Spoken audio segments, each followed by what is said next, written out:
So today we will discuss all these interview questions.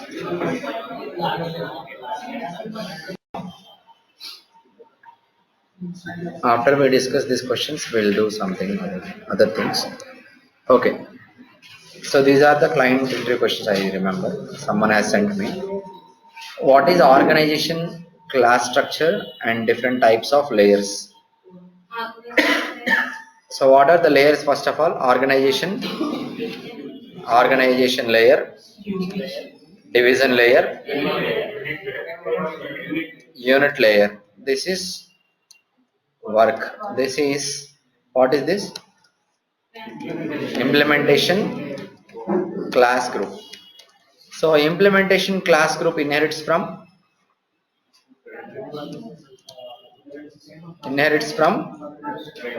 framework class group. Framework class group inherits from work dash cover dash class. This is the first thing. Organization layer, division layer, implementation work layer. This is implementation class group. This is where we are working and where your flow will be initiated, and framework class group that inherits from work dash cover dash class. Okay, now framework class group. Organization FW, division FW, and work. This is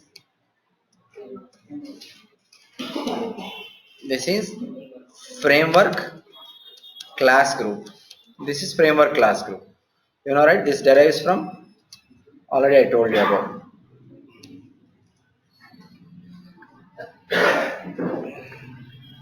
Framework class group derives from work dash cover dash. Framework class group derives from work dash cover dash. So after this, what we will be having? At organization, implementation, framework.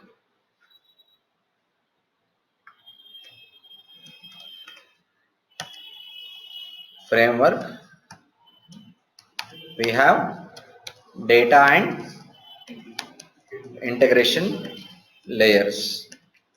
Those derives from data dash and int dash respectively.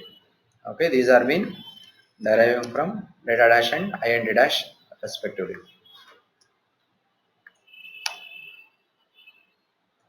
And now under work class, under this, after this, what you will be having? Some other classes like insurance, loan, banking, something like this. So this is called case type. This is case type. This is case type. So this one is class group. This is belongs to class group. These are belongs to class group. All these classes are belongs to class groups. Okay, this is the class structure. Class structure, organization, division, and then unit layer, work layer. That is implementation class group. This derives from framework class group directly and pattern inheritance both. Framework class group is organization class, FW class, division FW, and work. Framework class group derives from work dash cover dash. At each level, organization level, implementation level, framework level, we have data and integration layers. It is very simple. And under implementation class group, we have work types. Those are called case types defined.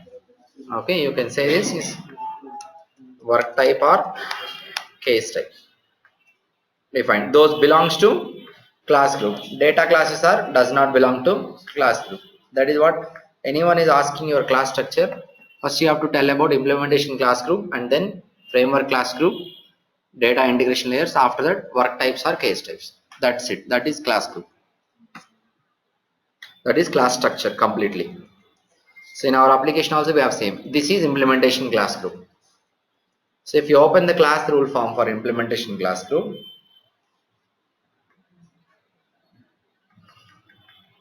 this is framework class group. What is framework class group? So XI FW, you can see here.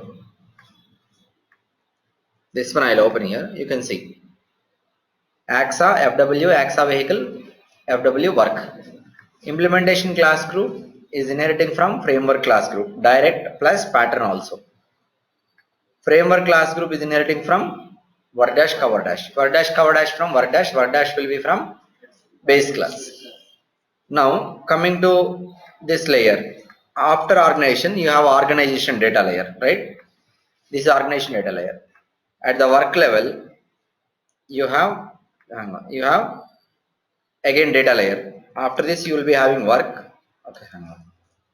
After this you will be having work. Parallel to this you have data also, right? This is implementation data layer, that is organization layer, data layer. Similarly, if you go to FW, here also you have parallel to work, you have data layer. This is framework data layer, framework integration layer.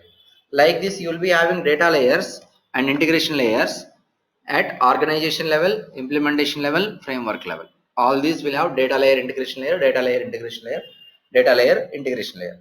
So organization structure, if you want to understand, it is very simple. You need to understand about tree structure. Okay, simple tree structure. So if you have a tree structure like this with different nodes, just as an example, node 1, node 3, like this, and under this you have multiple nodes, suppose. So any organization structure you need to understand just simply through the tree nodes.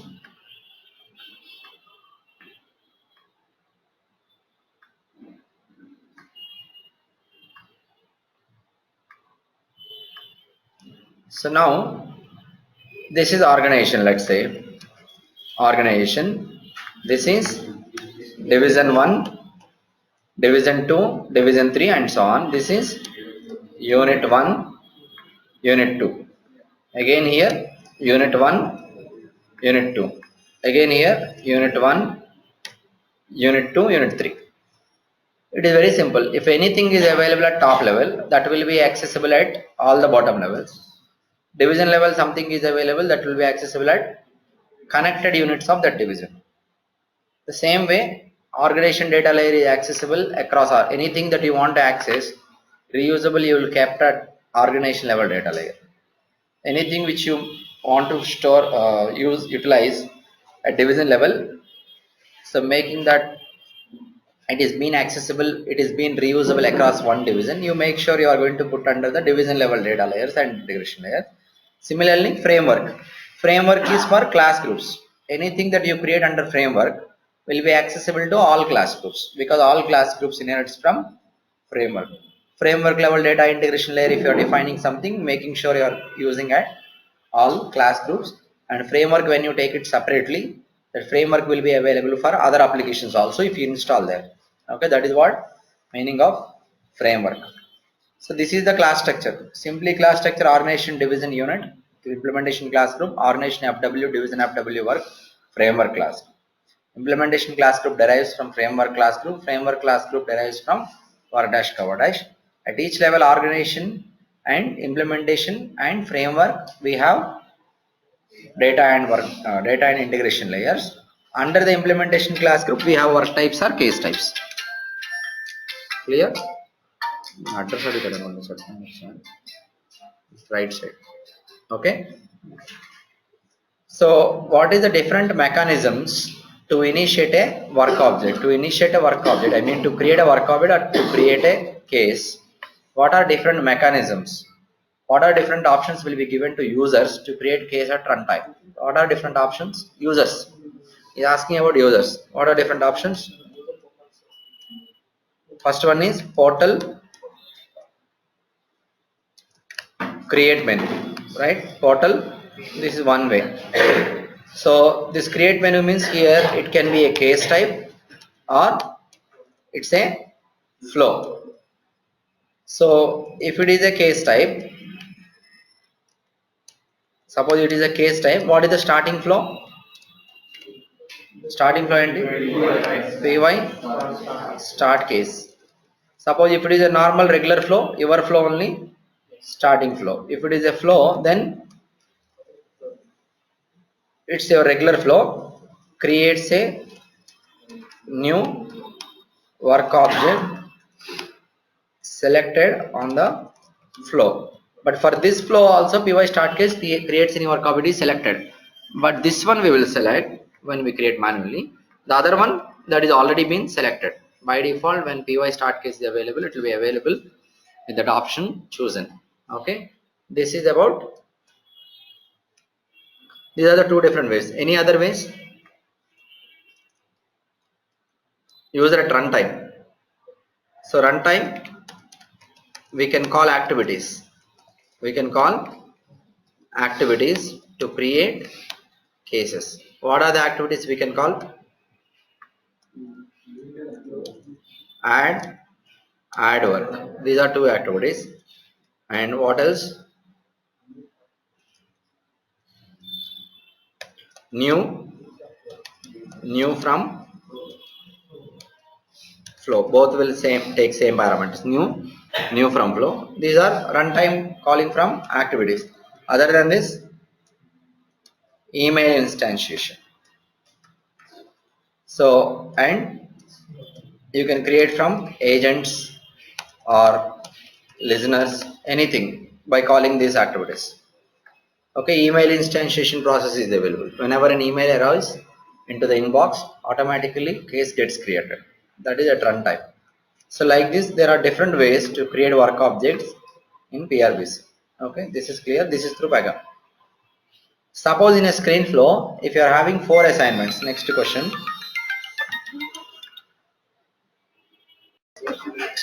Okay, let's proceed now. These are the instantiation process. The next question is, suppose in a screen flow you are having 4 assignments. All the assignments should be completed within 2 hours of time. Can we implement this or not? How will you design this? That means, okay, what do you need to give here? Which rule you have to use? We have to apply SLA on screen flow. From starting of the screen flow, a number of assignments are there. By the time screen flow ends, so it should be done within 2 hours of time. How would you assign SLA to screen flow? Start shape, we don't have option.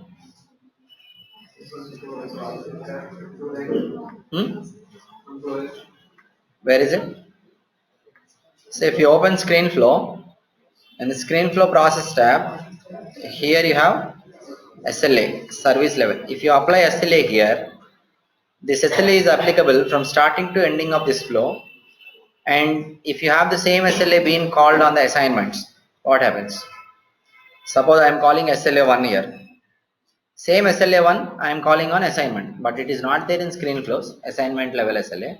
Suppose you take process flow also, if you go on the flow process tab, you have service level agreement.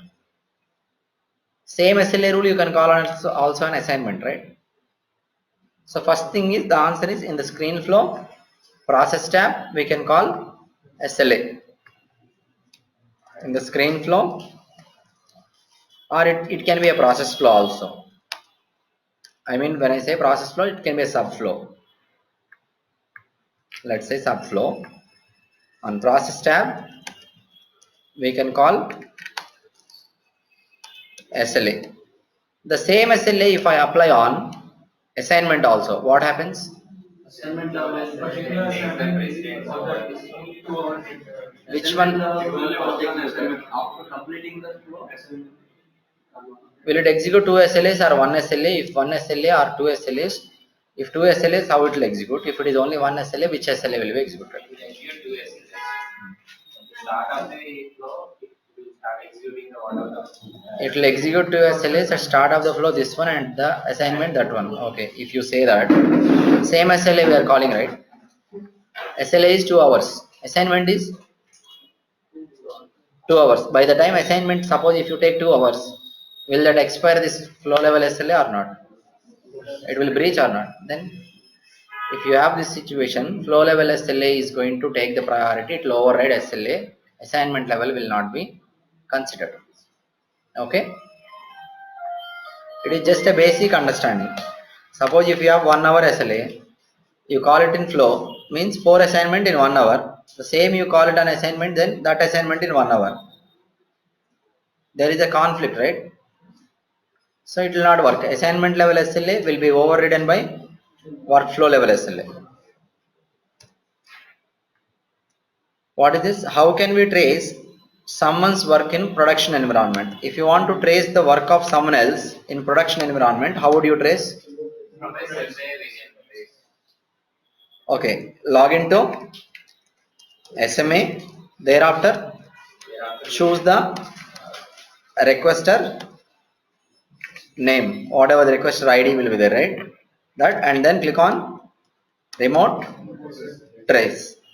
So you can remote trace it, but it is production environment. Do you trace? If it is production environment, so technically this is the possibility, but business wise, we should never trace anything in production. Then how would you trace in production? Technically this is okay, it is okay, you can trace like this, but if you see about the business and all, you should never trace in production. Then how would you do that? So you have to, what you should do, verify the log files. Logging would have been done, so you need to verify the log files of Pega rules, alert logs, all this to understand what is happening. So through the log files you need to understand in case if it is production. So in the production you should never trace anything using tracer. That should never happen. The only possibility is verifying log files. Technically, if you see any environment, you want to trace other requesters, log into SMA, choose the requester name, and then remote trace it. That's it. 130 call. So next question is, what is SSDL file and difference between SSDL and endpoint URL? SSDL URL, this is meaning of SSDL URL and endpoint URL. First of all, what is the SSDL file? SSDL stands for Web Service Description Language. Now, what does the SSDL file contains? SSDL contains the metadata, meta tags simply. That is description of the web service. It contains, you simply say it describes the service. What it describes the service? What are input parameters? I mean here you say request parameters. Request parameters. Let's start from here. What is endpoint URL, methods, request, and response parameters, and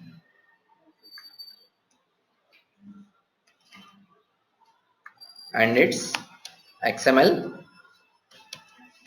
data structure. All this will be defined by your SSDL document. Okay, now what is, so you have a SSDL URL, right? What is the difference between SSDL URL and endpoint URL? SSDL URL is the place where your SSDL is located. SSDL URL points to the location of SSDL document. What is endpoint URL? Endpoint URL is the location where your service is deployed simply. Okay, this is the difference between SSDL URL and endpoint URL. What is XSD? See, these are not only related to Pega. Any technology is same. It's not specific to Pega. All this is same in any technology. You are using any technology, web service is same concept. Okay. What is XSD? Japan. Yeah. What it contains XSD? XSD will have meta description of the service. Meta description of the service. Okay, next one. How will you implement security features in SOAP? Suppose if you go ahead here, let's open Connect SOAP.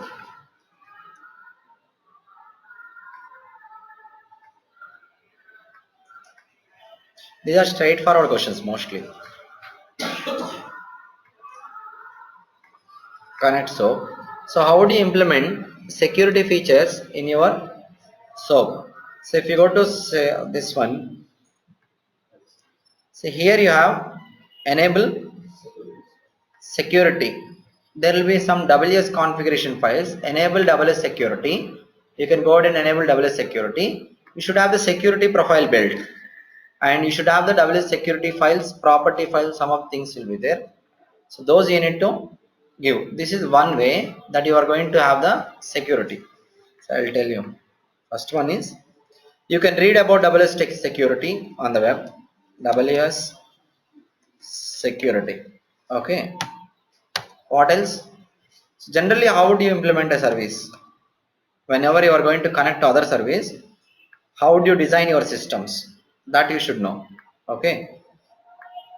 So whenever you are connecting from your PRBC application, let me open a diagram. So this is PRBC application. It is service provider, right? So the connection will not be given directly from your PRBC. You will not connect to target server. That will never happen in any organization. So in between these two,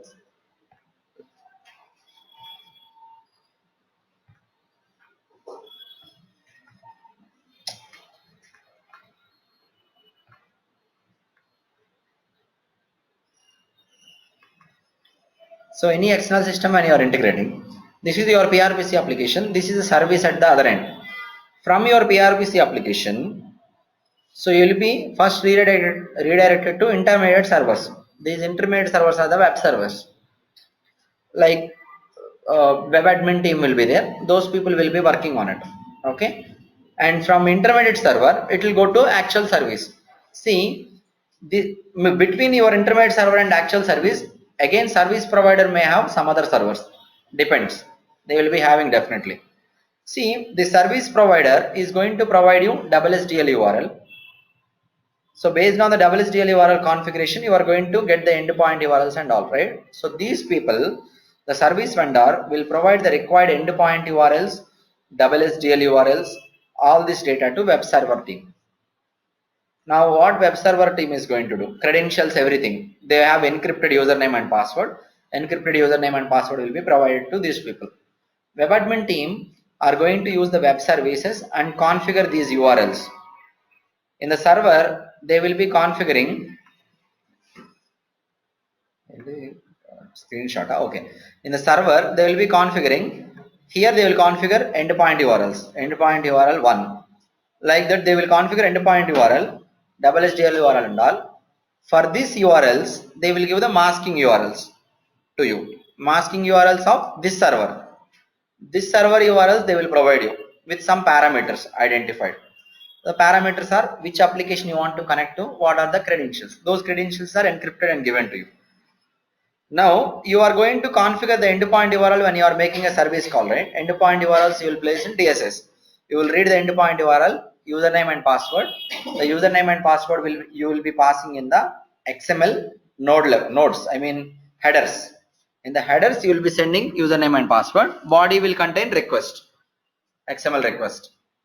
Now the URL which you configure in PRBC and just pass as an endpoint URL from PRBC application is not the service endpoint URL. This is the endpoint URL of the intermediate server with some parameters included, username and password. What are the parameters, possible parameters? Application ID, to which application you want to connect to, and maybe method names and required other parameters. So once the endpoint URL is passed, it will go to hit intermediate web server. So intermediate web server, based on the URL that it is received, it will validate the username and password valid. You are authenticated to enter into this server. This server will have some configuration mappings. Mappings will be there.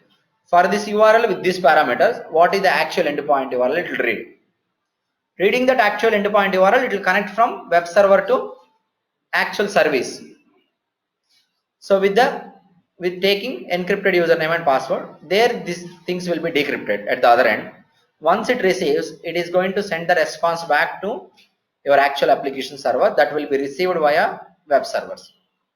Okay, this is the way we generally configure any of the services in real time. So your application will never talk to a service directly in enterprise applications. In between these two servers, there is a masking server, web server. So your application, how many servers you will be having for application? You can have 4 servers or 5 servers. For web service also they can have 1 server deployed or 2 servers or 3 servers, you are not sure, but appropriately they will give the URLs. Okay, when they give the URLs, those URLs will be configured in the web server. Web server related URL will be provided to you with parameters. Okay, so when you hit that URL, when you use that endpoint URL, you will be communicating with web server. Web server is going to, based on the URL and the parameters that you are sending, it will read the actual URLs. Using actual URLs, it will send a request to, with the given data, it will send a request to target web service server. Now that will reply. The reply will be taken and given to you. So this is the process of communicating between application server and some other services in real-time enterprise application. So after this web service, you can have a data powers also included. It is related to web admin technologies. We are not required to bother. You can say only web admin, web servers.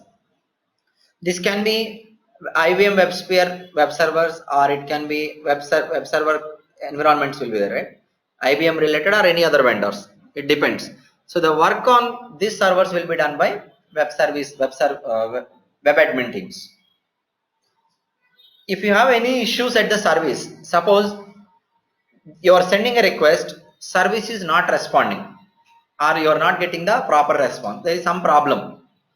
So if you have any issues in service, these questions also will be asked to you. Okay, this is double security and security through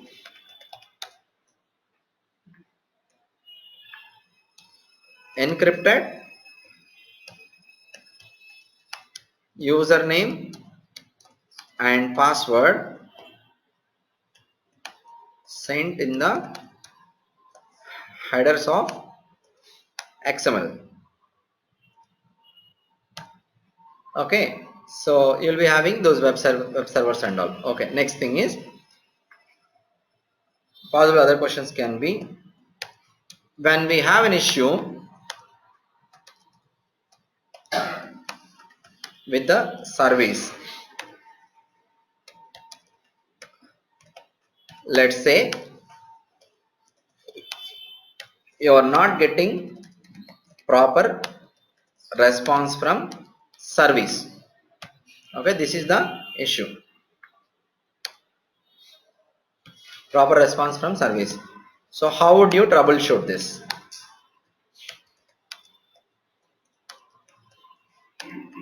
So how would you troubleshoot this? See, first thing is, in real time if you are working, so you need to go ahead and talk to web admin team. First you need to check with the web admin team. Okay, simply check with web admin team. So web admin team is going to check the log files at their end. When they're getting a request, properly response is being received, or they are getting any error messages in their log files and all, they will verify. So if at all they find any issue from their end, so web admin team will work on it, fixing the issue from their end. So they will try whether the service at the other end is working or not, they will see. So if the other end service is up, issue with web admin will work on it. Suppose if the issue is you're sending request to web admin, web servers are sending to other end, they are not getting proper response. Now we need to work with the vendor, service vendors we need to work with in order to troubleshoot the issue. So there is nothing that you are going to do when the services are down. There are two teams which should be working on it. One is web admin team, if the issue is from web admin team, and the other one is service vendors. So there are cases when the response is received to your application, might be your application server is not responding properly. Some cases can be there with application server also. And application also, there can be some data issues mostly in the application level, you see. Okay, what is the next question? Which agent processes SLA rules? So this is Pega Procom related. This is the rule set.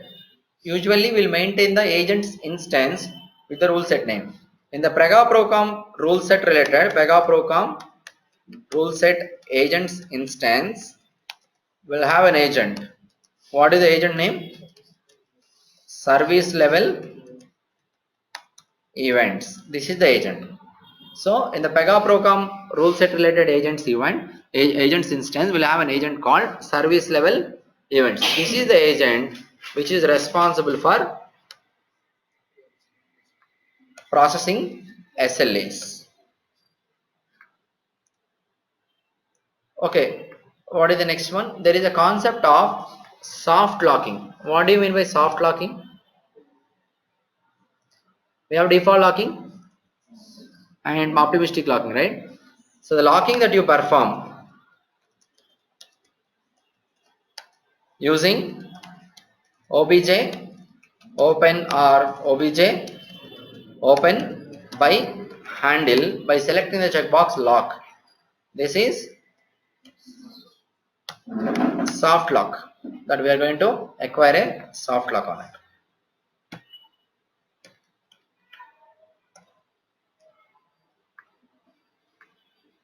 Next, in ACS, when do we use framework layer and when do we use organization layer? Okay, so we have two things here. In enterprise class structure, we have organization layer, right? And we have framework layer. Generally, I am going to draw this here. Look at here.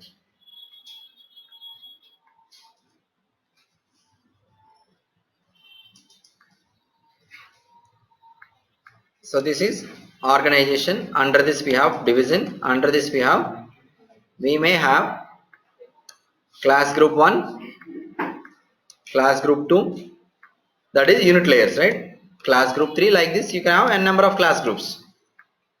And the other side you have FW, division FW,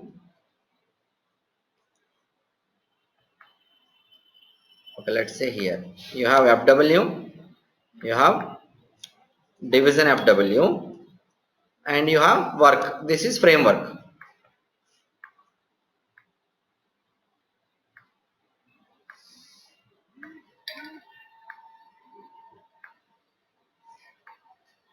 So your implementations, all your implementations inherits from framework class group. Framework class group inherits from work dash, cover dash, or work dash. Okay, look at it. Framework class group inherits from work dash. You will be creating rules under framework layer also. You will be creating rules under organization layer also. Question is, when do we use framework layer? When do we use organization layer? When you have to go ahead and create the rules in our framework layer? When you have to create the rules in organization layer? What is the answer? When do you create in framework and organization? If you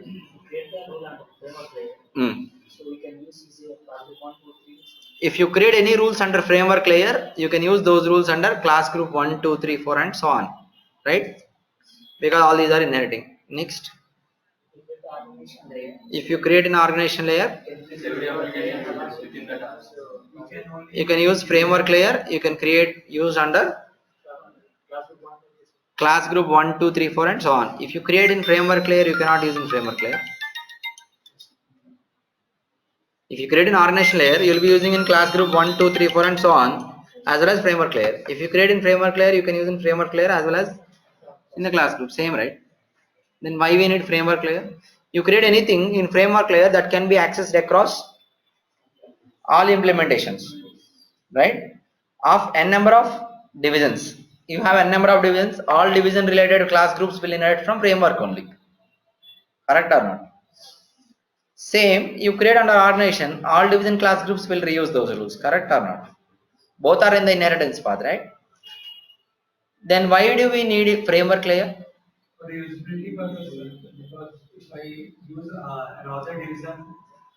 Okay, you add another division. Suppose I am adding division 2. Division 2. So this division 2 is connected to organization. Division 2 will have class group 1, 2, 3, 4, so on. Those class groups also inherits from framework only.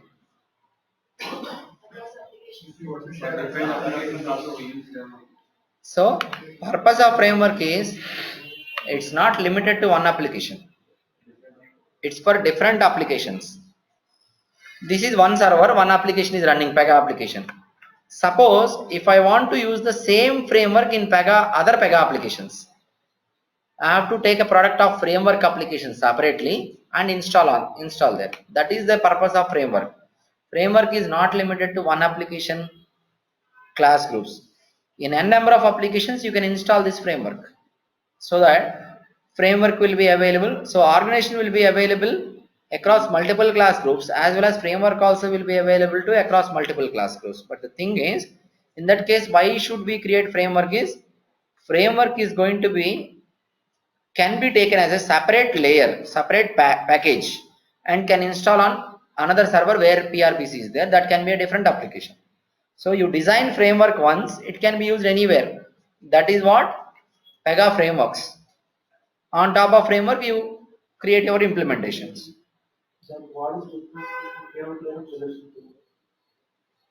One second. Let me write down this. What is this? Organization layer and framework layer. Both will be accessible at all the class groups, right? Because both will be inheriting from all. One is pattern, another one is direct. Plus pattern as well. Okay. But FW layer is a reusable application. It's a separate application, reusable application, which can be deployed on multiple Pega application servers. That is the possibility. Okay, let me start.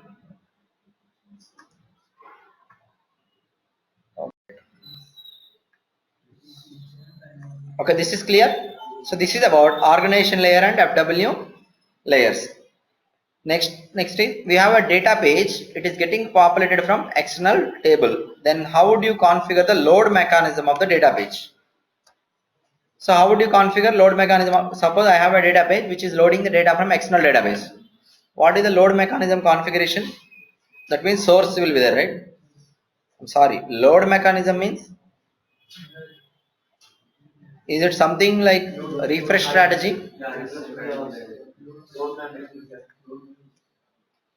One second, I know.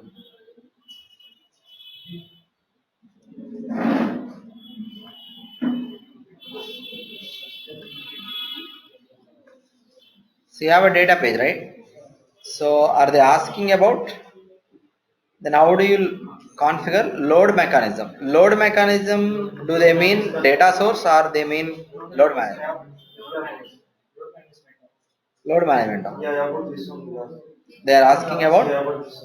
Okay, what is the question here? We have reload if older than when condition is available. Do not reload. Reload once per interaction.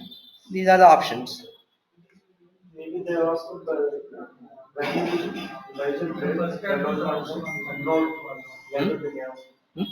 you use no, how it works?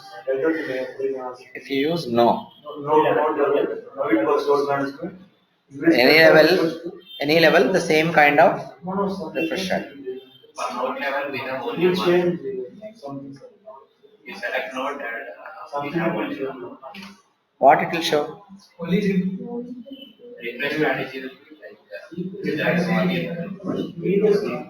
What is change?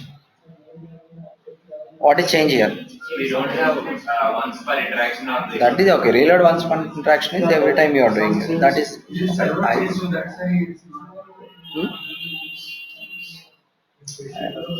I don't think so. Okay, let's do it this way. So when data is getting populated from external table, how do you configure load mechanism? External database, if you are configuring, you choose either requester or thread or requester of node level or node level database, depends on the reusability, sharing scope that is required for the database. Based on that, accordingly you will apply load management, whether when it has to be reloaded. I think question is something. Okay, let's say, how do you use, what is the source mechanism you will use? Suppose if you say source mechanism could be, what is that? Connector. That is connector. This is one question. You may say this is the pretty direct situation to connect to external systems. Okay, next one is load management. Can be meaning that, just give me 1 minute. Okay, so let's go ahead now.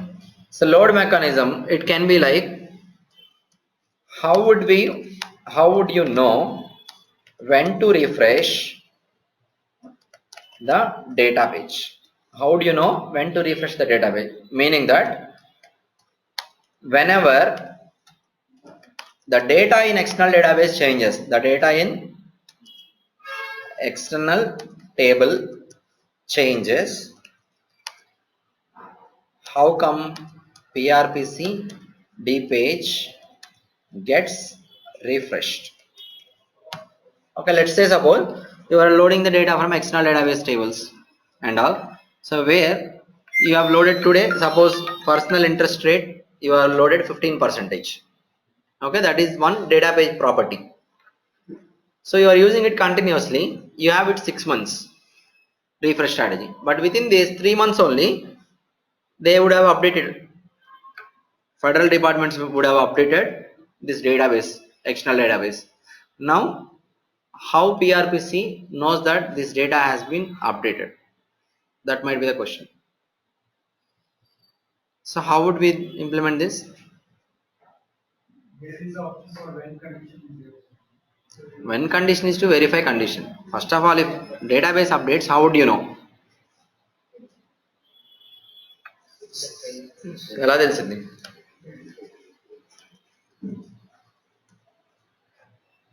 If it is external database that gets updated, if you want to notify VRBC, database is updated, so that it will fire some event and then it will again declare trigger will work with OBJ save methods, right? When you perform an OBJ save, OBJ delete, OBJ save with write now, OBJ save with commit, or OBJ delete with immediate, or OBJ delete with commit, triggers will fire. If you update a database, how PRBC knows? Its URL is maybe refresh and expand like that. ఎట్లా తెలిసింది? You give the solution for this on your own.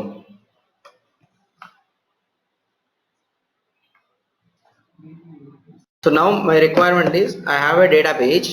Data is getting loaded from external database.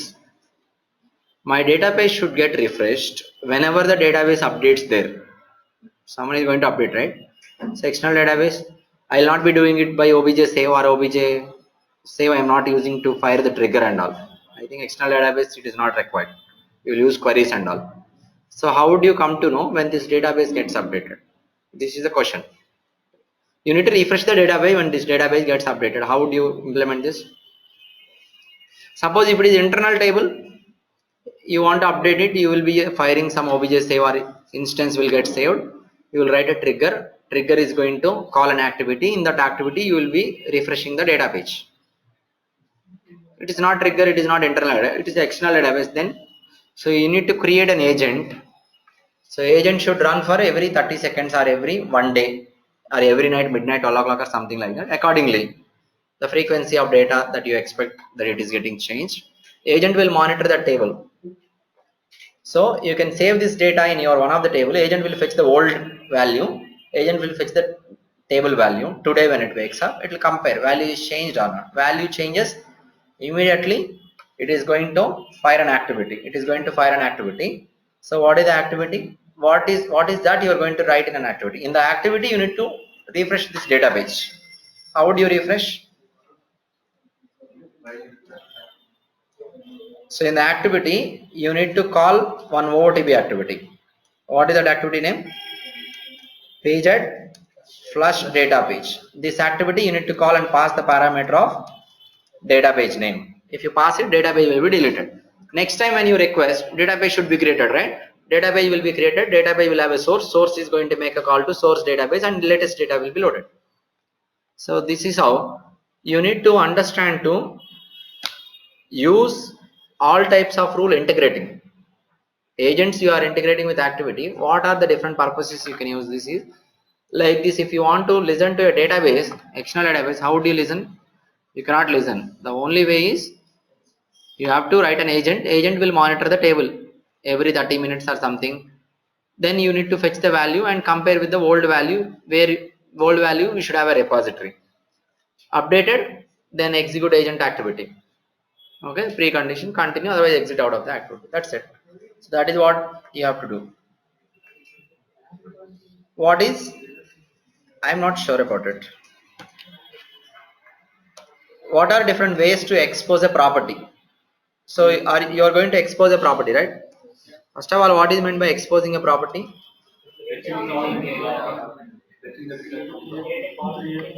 Exposing means,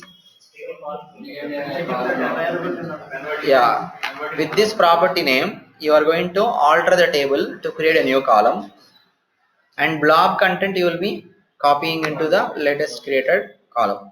So what are the ways to expose the properties? You are going to right click on the property and expose. Otherwise, huh? Column, okay, you need to do two things. One is modify schema wizard is there in PRBC. You can use modify schema wizard to create a new column with the same name of this property. After that, you need to run column population job. That column population job is going to, that is the job responsible for bringing up the data and populating it into newly created column. Okay, right click on property and optimize for reporting. This is one way. Other way is, what is the other way? Modify the schema of table and run column population job.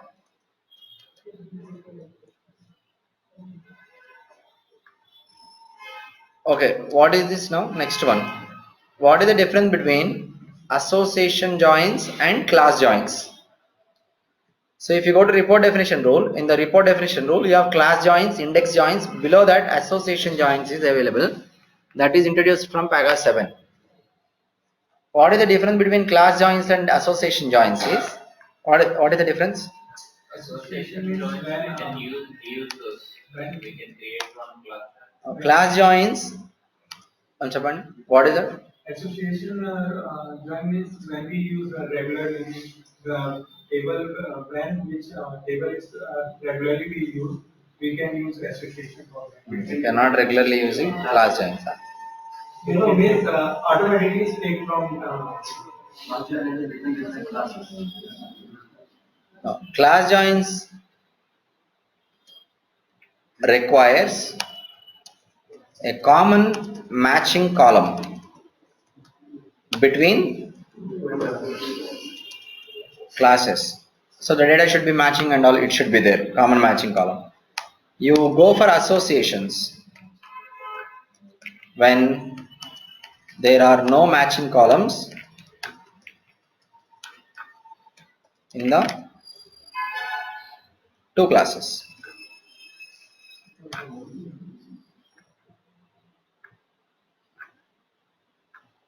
See, suppose when you are using class joins,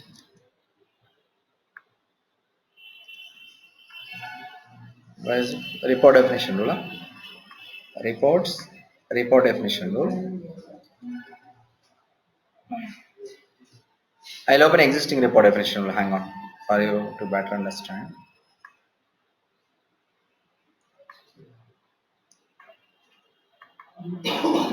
This is the report definition rule.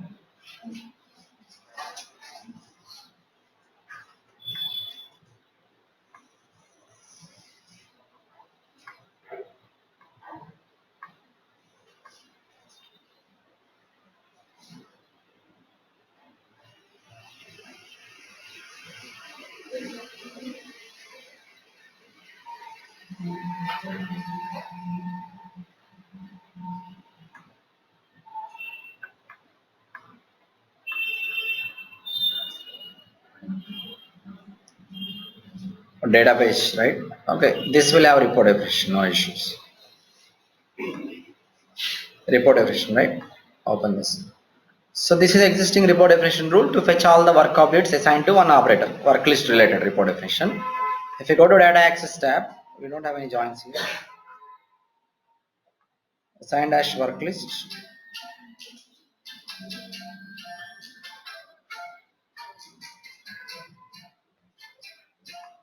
Oh, there are some predefined report definition rules with joins.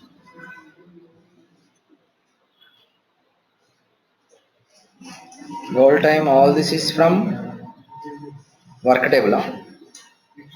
This is from work list table. Status is there. Task level, ref objective, this is all from work list table. Okay, let's go and show. Let me show you. Suppose if you want to add a class join, you need to give a prefix and class name. So class name is related to your work. I think dynamically is passing. Okay. So related to your class name, include only matching rows. Let's go here. Another prefix. Assign dash work list. Okay.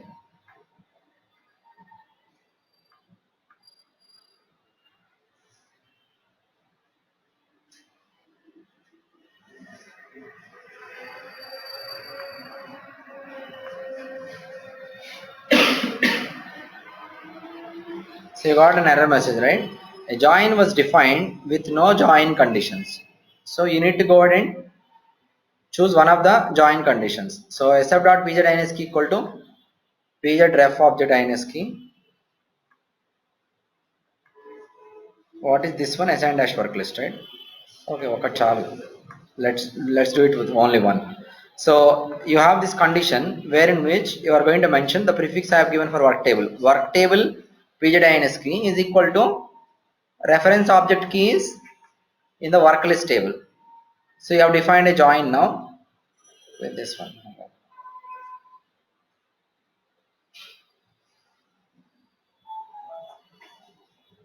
This is ADM, yeah.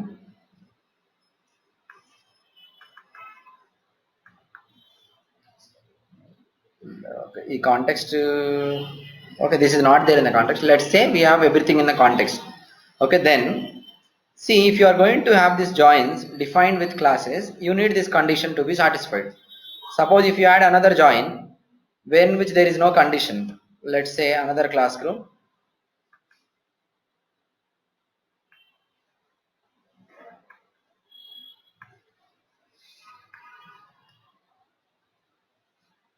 So a join was defined with no join conditions.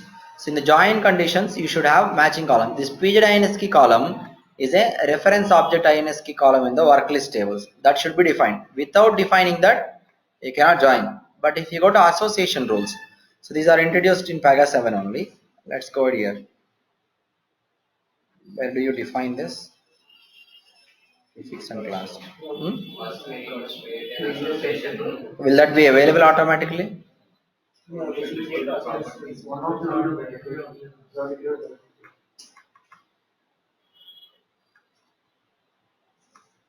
Under reports category, sysadmin category.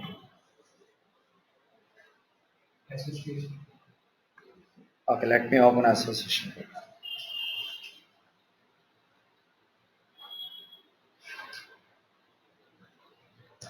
Slow on.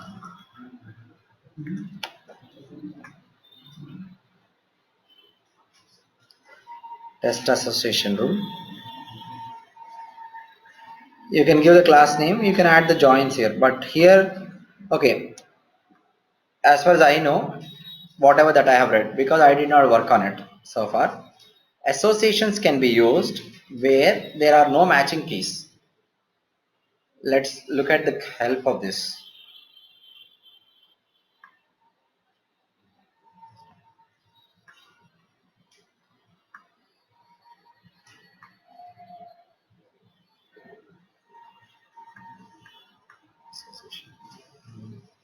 Okay, it's not, I think.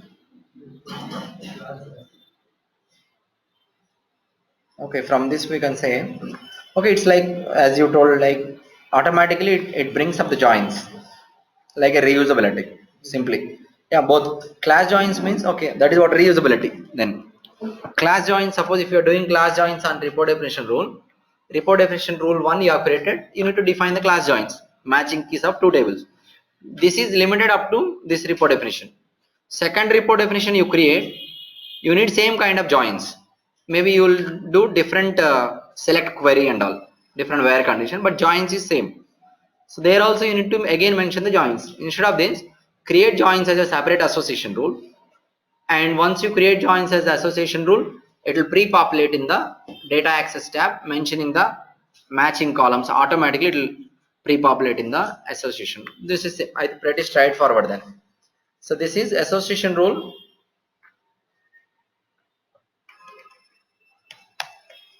Is like a reusable join, reusable role that defines joins of two classes with matching columns, means properties with matching properties. This gets populated on report rule automatically, right? So there is no way that you will be calling. Suppose if you create in class, in that class if you are creating report definition, you should show it association rule. Okay, this is same. What are the types of joins we have? Class joins, index joins, associations. Index joins used when you are going for index tables, declarative index concept. What is this? Use of entry checkbox in the screen flows. Where is this entry checkbox available? Anywhere you see? Start shape, it is not there. I know what is start shape. Use of entry checkbox, huh?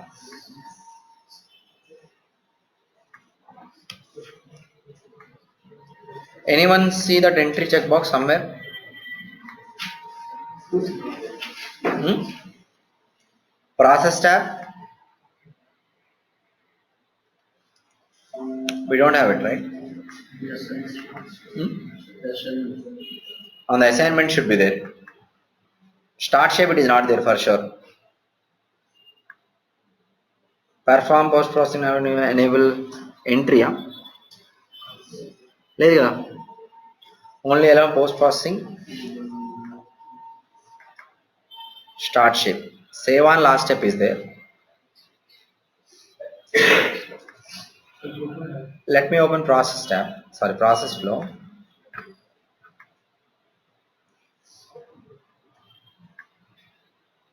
Do you have any entry checkbox here?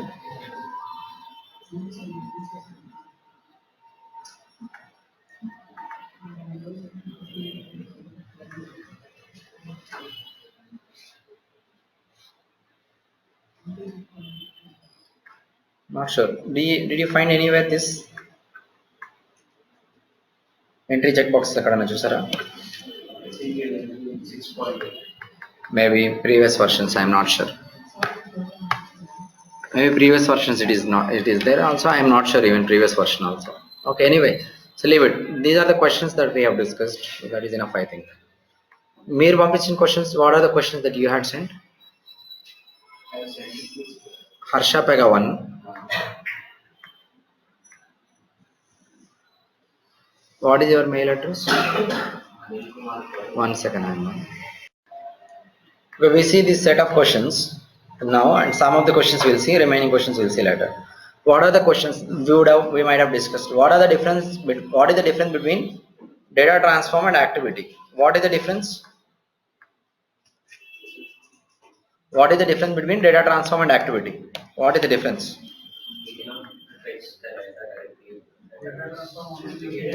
Using a data transform,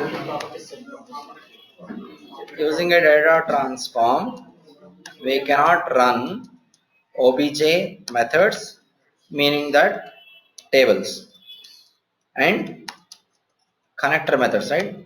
Connector and service methods. This and all we cannot run. Pretty straightforward. These we cannot run. This we can run in the activity. So activity you can do anything, but data transform is subset of that. But from a data transform you can call activity. Within the activity you can do something. But that is a different case. But data transform purpose is data transform purely for property set operations. That property set in the sense it is a single property or page rich property. Anything ultimately it is a property set operation that you are going to perform. But still we can use functions and call many other rules. That is a different case. Okay. He asked how to call an activity from data transform. How to call activity from data transform? Yesterday I told you, right? How do you call activity from data transform? Using a function, call activity function. Call it. What is the difference between declare trigger and declare on change? In what scenario we go ahead and use it? Okay. Trigger monitors a table. Trigger is going to monitor a table and fire activity. I'm sorry, and gets fired when DB insert or update, delete operations being performed.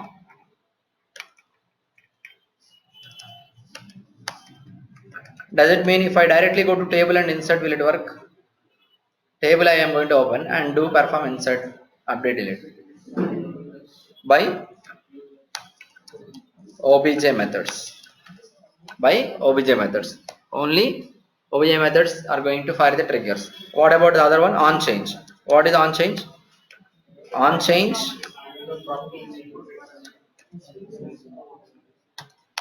gets fired when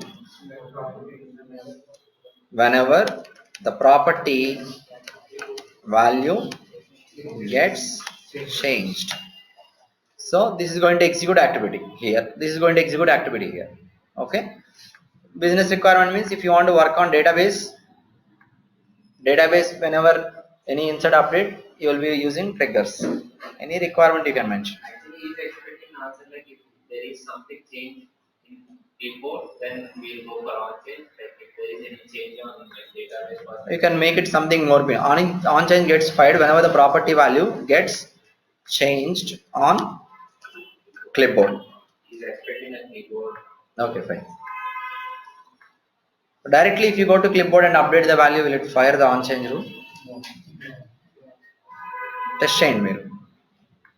So test it once. You create a property, assign a value, go to clipboard and directly update the clipboard value and save it. See if this is firing on change or not. Simple. What is cover and covered? Cover is parent case, covered is child case, right? Simple. How to change parameters when there is a change in connect soap? I think yesterday we have discussed this, right? Whenever you have any connect soap rule, stream or path gets updated, how would you update this connect soap rule? This we have seen. How to move from fourth stage to first stage? What is the activity? What is the activity? Change. Activity name. We need to use change stage utility. What is the activity? PX. So activity is px change stage. Activity is px change stage. Next is how to create a work object for child cases. Okay. How do you create work object for child cases? On parent case type rule, we have what we have? Instantiation, right? Instantiation option. Parent case, na?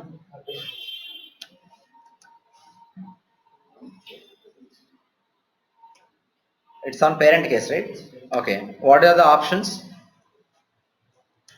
Automatically by system when What are the options?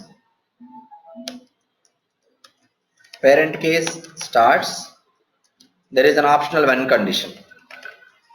So there are multiple conditions, like all conditions related to other children or parent case, that is based on their status.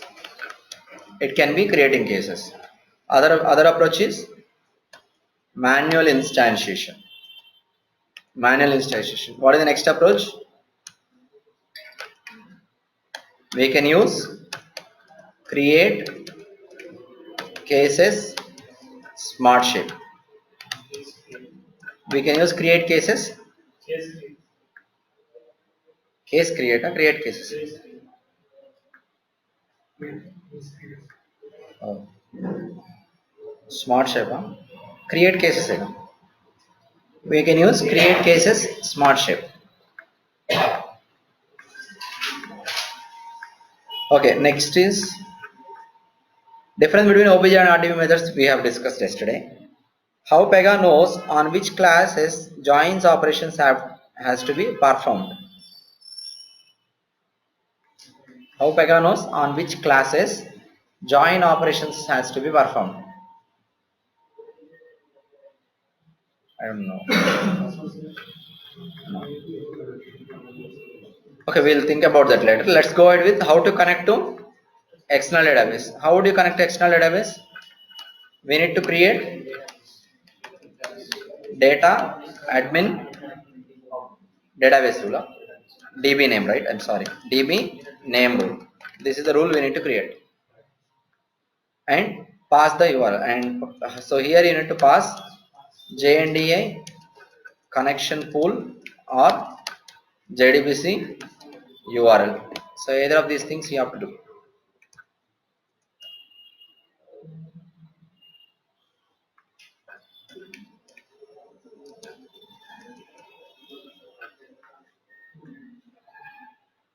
What is, if we are removing, okay, how to map external table to,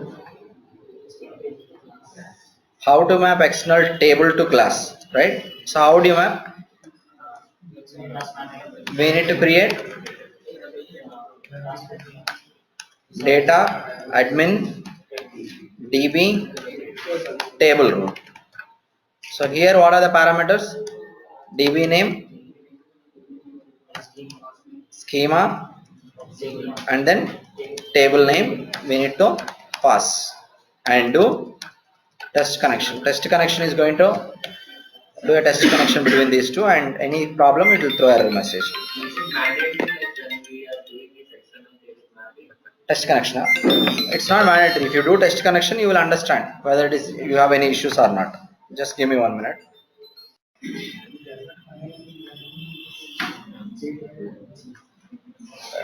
Okay, we'll see in afternoon remaining questions. Wait a very while, wait.